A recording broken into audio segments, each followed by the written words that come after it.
সালমান শাহ যেটা টোকায় রাস্তার থেকে পড়ছে সেইটাই কিন্তু দর্শক পিনছে, আমি দেখছি। সালমান শাহ এক নাম্বার হিরো ছিল। যখন নাকি সে মারা গেছে তখন তার একটা অভাব ছিল। এখন আর ওই অভাব নাই, আর সিনেমার অবস্থাও তো ওরকম না। সালমান শাহ যেটা টোকায় রাস্তার থেকে পড়ছে সেইটাই কিন্তু দর্শক পিনছে, আমি দেখছি।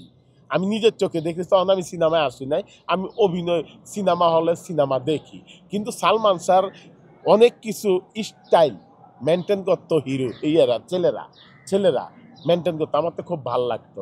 তো আমার কোনটা কি, কেউর জায়গা কেউই দখল করতে পারে না, কেউর জায়গা কেউই অপূর্ণ থাকে না ভাই। মনে করেন বললাম না, ছোটোর থেকে যেভাবে শিল্পীগুলি আইছে, আমরা ছোটোকালের থেকে জাগো দেখাইছি। এই রাজ্জাক সাহেবের থেকে দইরা, ওয়াসিম সাহেব, জাবেদ ভাই সবাই, এই যে মনে করেন আলমগীর সাহেব, তারপরে যে আমাদের এই যে কাঞ্চন ভাই, সুয়ের রানা ভাই, তারপরে আরও মনে করেন জসিম ভাই, সব আর্টিস্ট, মান্না ভাই, টুবেল ভাই সবারই কিন্তু দেখাইছি। কেউর অপূর্ণতা কেউ রাখে না। এখন মনে করেন এই প্রজন্মে, এখন বলেন এই প্রজন্মে যারা মনে করেন এই যে সিনেমার অবস্থা আপনারা নিজেরাই জানেন কি অবস্থায় আছে। তো ওই টাইমে যখন এরকম থাকতো তখন সালমান শাহ এক নাম্বার হিরো ছিল।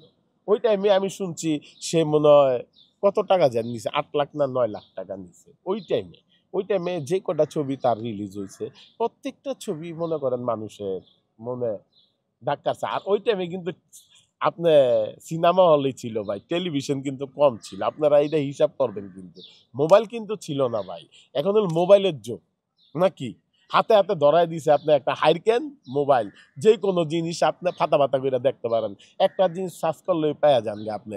ওই টাইমে কিন্তু এটা ছিল না। যাই হোক, ওই টাইমের যোগ গেছে আলাদা, এই টাইমের যোগ হইল নতুন। আসলে আরেকটা বিষয় হচ্ছে এই যে সালমান শাহ যখন তার মৃত্যু হলো, মৃত্যুর পর যুগ দইরা কিছু কিছু হিরো, কিছু কিছু সালমান শাহ, কিছু কিছু আর্টিস্ট আসে। দেখেন, আপনি আগে দেখেন, আপনার রাজ্জাক সাহেব ছিল, আলমগীর সাহেব ছিল, ওয়াসিম সাহেব ছিল, সুয়ের রানা সাহেব ছিল, তারপর জসিম ভাই ছিল, তারপর হইলো পরের প্রজন্ম আইলোকে রুবেল ভাই, মান্না ভাই, কাঞ্চন ভাই, সবাই যুগ ধরে কিন্তু এইভাবে আইসে তাক করে আইসে, বুঝছেন।